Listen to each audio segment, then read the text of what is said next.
always had this issue with snapping hip syndrome, or something that is similar to snapping hip syndrome, where snapping hip syndrome is that where the psoas will snap across, the psoas tendon will snap across the, I'm not sure if the acetabulum or the femur head. Anyways, it makes this really loud clicking noise, and I'll show you, or make you listen. So you can hear that click.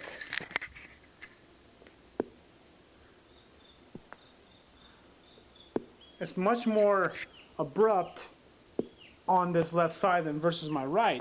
Now think about this for a second. A lot of the reason why this occurs is obviously tight tissues, but also got to keep in mind that a lot has to do with not having the pelvis set in the right place. And if you have your pelvis set in the right place, it makes it so the click is not so abrupt. Let's go see if I can kind of do this again.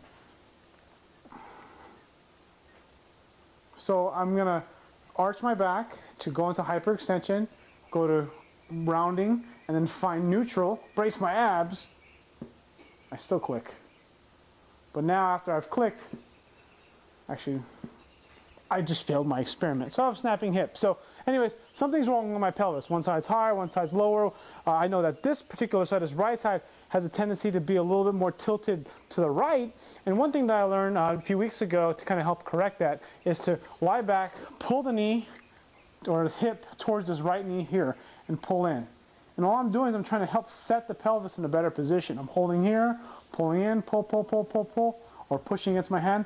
Push, push, push, push, push, push, push, push, release. Push, push, push, push, push, push, push, release. And I do this a few times. I've been doing this for 2 weeks. I feel like it's been helping. It's a physical therapy technique for kind of self-correction. Now, again, I don't have official diagnosis. I just know that I have issues with my hips and I have lower back problems. And I do a lot of research about my particular issues. And what I tend to do is I just try to experiment, see if something makes me feel better. If this helps reduce the pain, if this reduces the clicking. I'm not too worried about the clicking that much because it's something I've always had.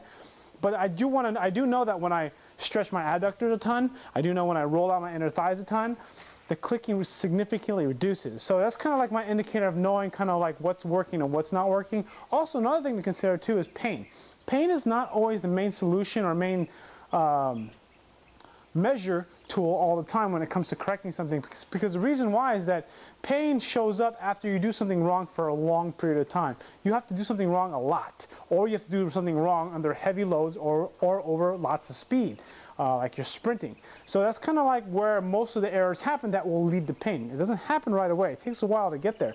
So keep in mind that when pain shows up, you've been doing something wrong for a really long time. So everything that I do and everything that I share within in this channel and stuff that I get from Kelly Starr, right, stuff that I do to help fix myself, is gradually improving my ability to move to help reduce my pain. Unfortunately though, sometimes when I squat, deadlift, and bench, and I push myself to my limit and try to get stronger in powerlifting, it kind of messes things up because I'm pushing myself past what is considered good movement for myself. But that's kind of the choice that I made because I enjoy powerlifting so much. But again, there's kind of like this healthy balance, knowing when to push and when not to push. If you have healthy joints, you have good motor control, I see no reason why you can't push super hard. But anyways, those are just some thoughts. Hope you got some information from here. Thanks for watching.